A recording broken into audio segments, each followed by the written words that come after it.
Hey everyone, Ivy League Gaming here, and today we're playing Dragonheir, Silent Gods. And today we have the Imperial Shadow Recast event starting. Let's take a look.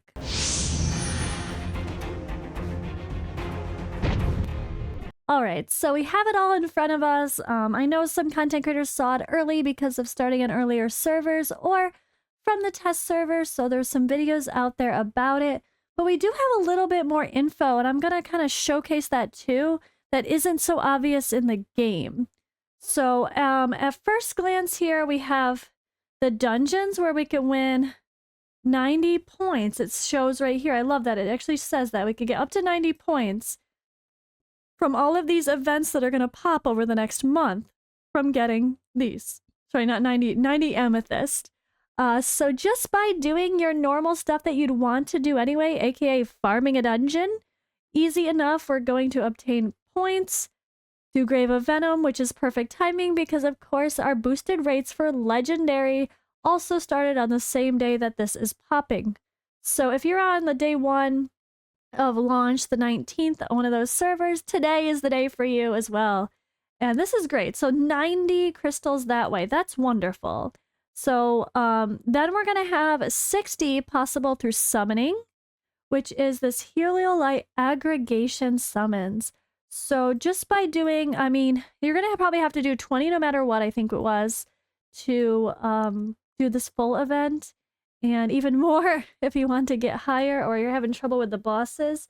But I like this because at least it's giving the opportunity, right? Yes, this is a little bit of a Kraken whale event, or for those people that were season 0 and really saved a lot and decided to not pull yet. If you have stuff lying around still, well, it'll have paid off.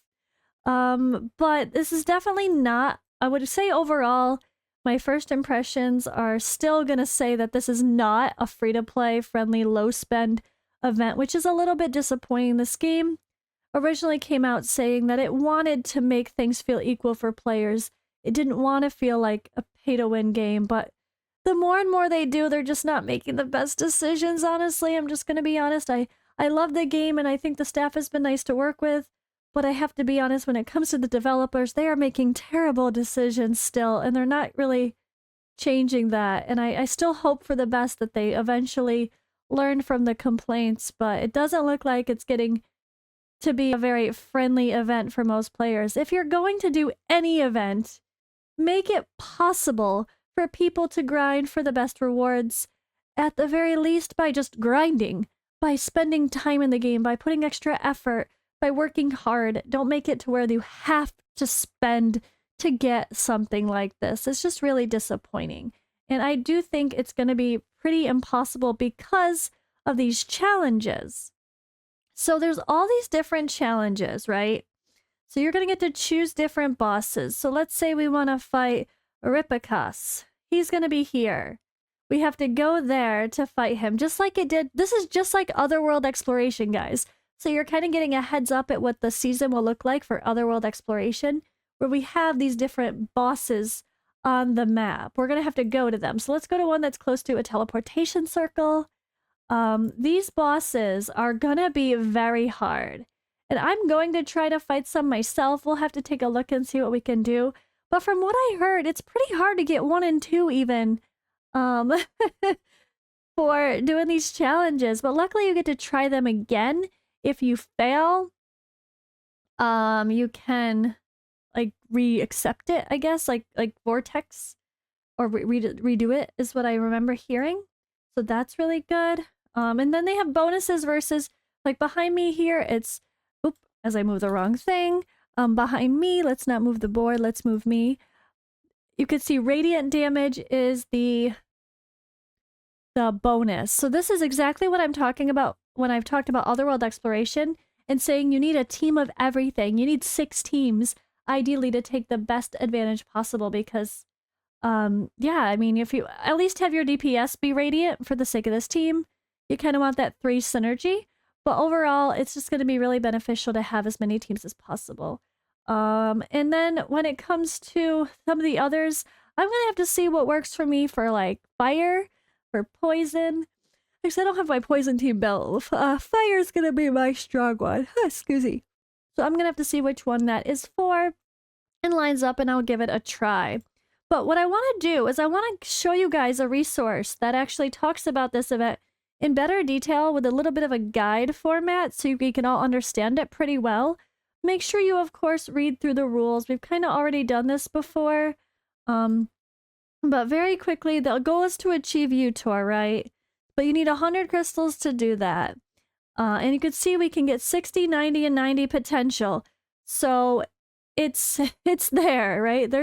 So let's say, what is that? 90 times 2 is 180, and then plus 60. So there is 240 potential points to be had here if you actually had all the crystals to go all the way to getting 60 of them from summons, which is pretty interesting, honestly, because this is better than I expected. And this is not assuming you rank on a leaderboard.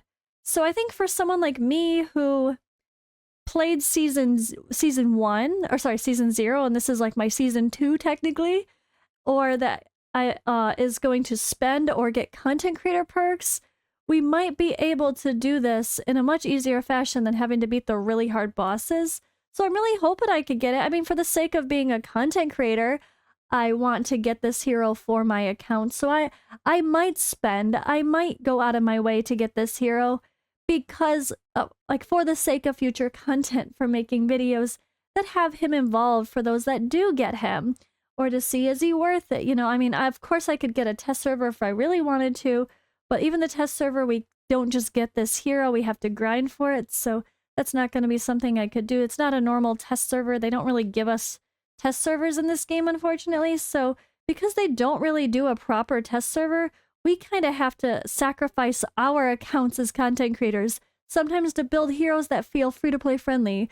Or in this case, I might have to go out of my way to spend more Heliolite diet or my worm arrow than I'd like to, just to do this to make sure I get the hero. So keep that in mind. We're not just trying to be whales, we're also trying to do it for the content and for the sake of people that do get the hero, or for maybe a future event. Like if this comes back next season or something very similar, we want to be able to talk about it and showcase it. So, all right, let's go into what I wanted to talk about though. So here in the official Discord server, if you go to this under game information, if you go to Dragon's Wisdom, there's a little guide here. So I wanted to check out the little guide with you guys and see the conversation around it. So pretty much, I'm going to read through it and point out the scenes that they're on as well. So this is from Kelsier Toby, one of the mods. They said that Appa, who's Dead Chris, Appa/Dead Chris, is a Discord member here and also a mod. They made a guide for the German community, and then they wanted to make it for the English as well, for people to understand this event. So pretty much there's the Shadow Dungeons. These events are dungeon related that are easy to work through. You don't have to pay any extra attention to anything particular. You can get up to 90. So these are going to be in cycles throughout the 30 days, and we'll be able to get resources just by grinding normal dungeons. Easy clap. All right, next up is the summons. So summons, you can perform a certain number to get them. Simple enough. We got that, right?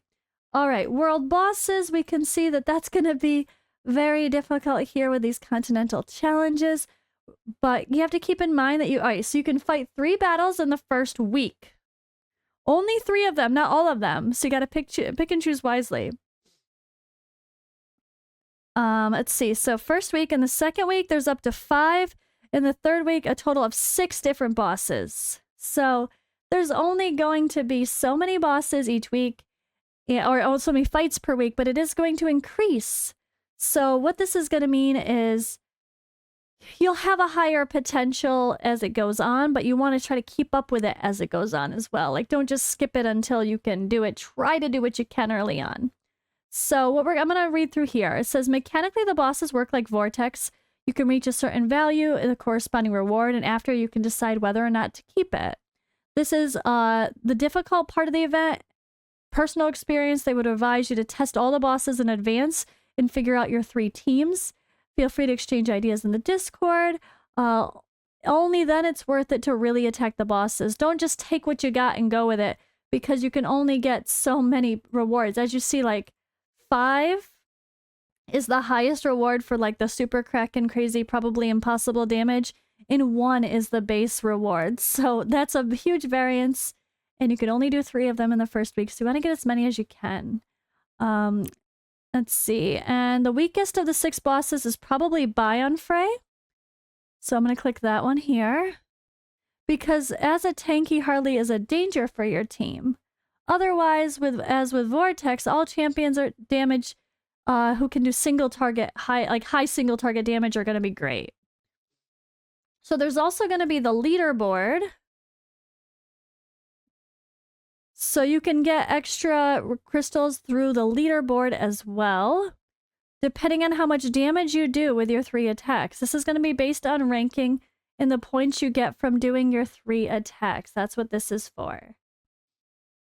So in conclusion, you can get 90 from dungeons, 90 from boss challenges. So you need to do at least 20 from summons.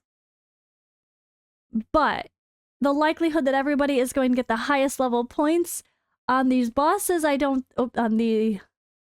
sorry, it's too many menus. On these bosses, it's pretty low.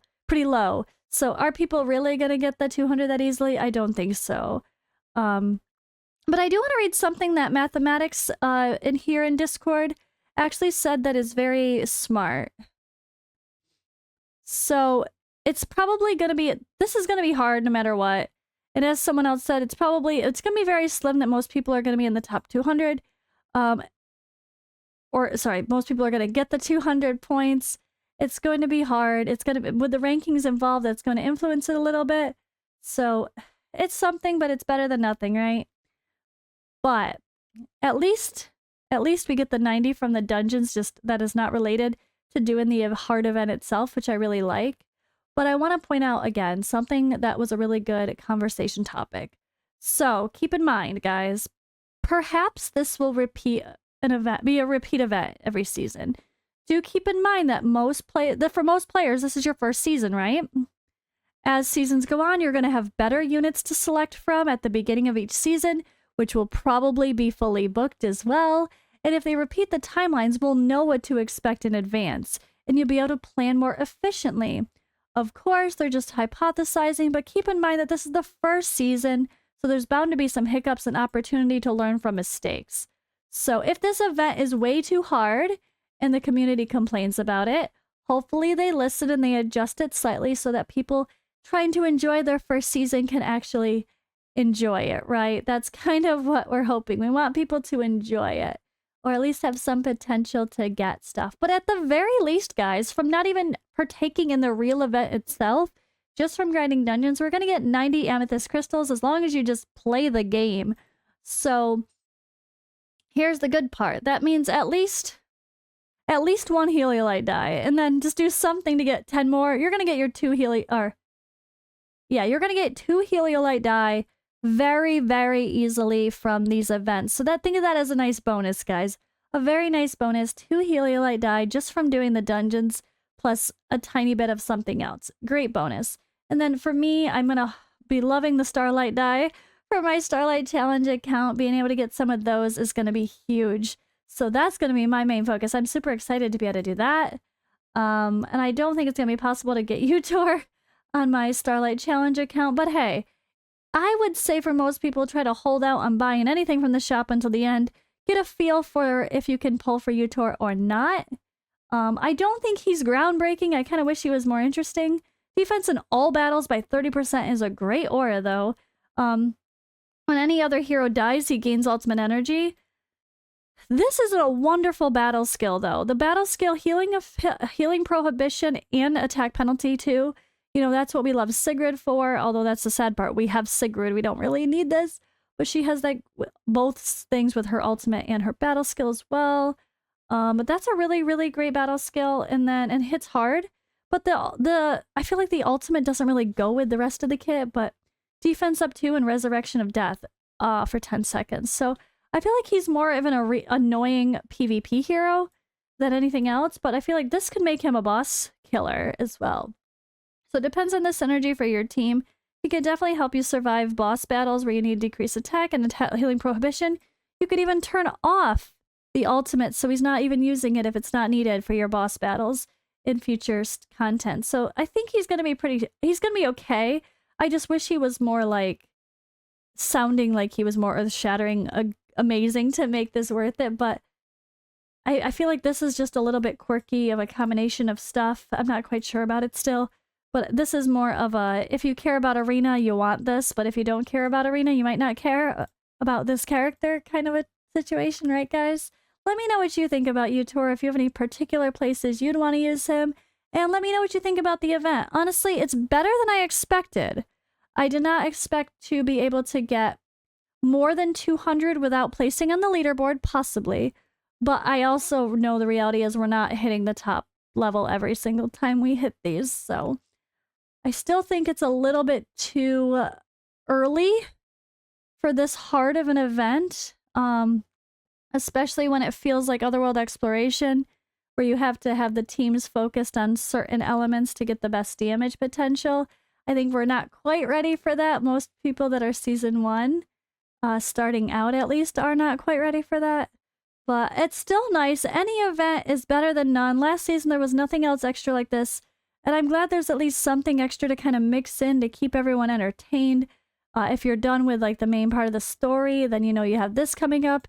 And then by the time this is done, we're going to have Otherworld Exploration. It's going to roll right into it, which is really perfect. So after Shadow Recast, we're going to go boom, right into Otherworld Exploration. So this is going to set you up very well for Otherworld Exploration. So at the very least, if you can't get the best rewards here, the prep you do to make more teams that are for specific elements and have more heroes fully built, the better off you're going to be for Otherworld. So I think they did a very good job keeping the flow of content this season. I don't feel bored. I don't feel like there's nothing to do. I've never once. I'm still stuck on content. I'm not stuck on the game. I forgot to do my commissions yesterday. I'm stuck on content, guys. I can't do Goblin Layer 3 Stage 3 with my Kraken-looking team, right? Like, I can't do it. I need to build out better people. Well, to be fair, I have the good people. I have plenty of good people. I could do the Frost team. I could use Vorash. I just don't have the gear yet, so now's the time. We have the lovely, lovely boosted rates for legendary gear, so get farming that. Get farming the event, and I'll see you in the next video.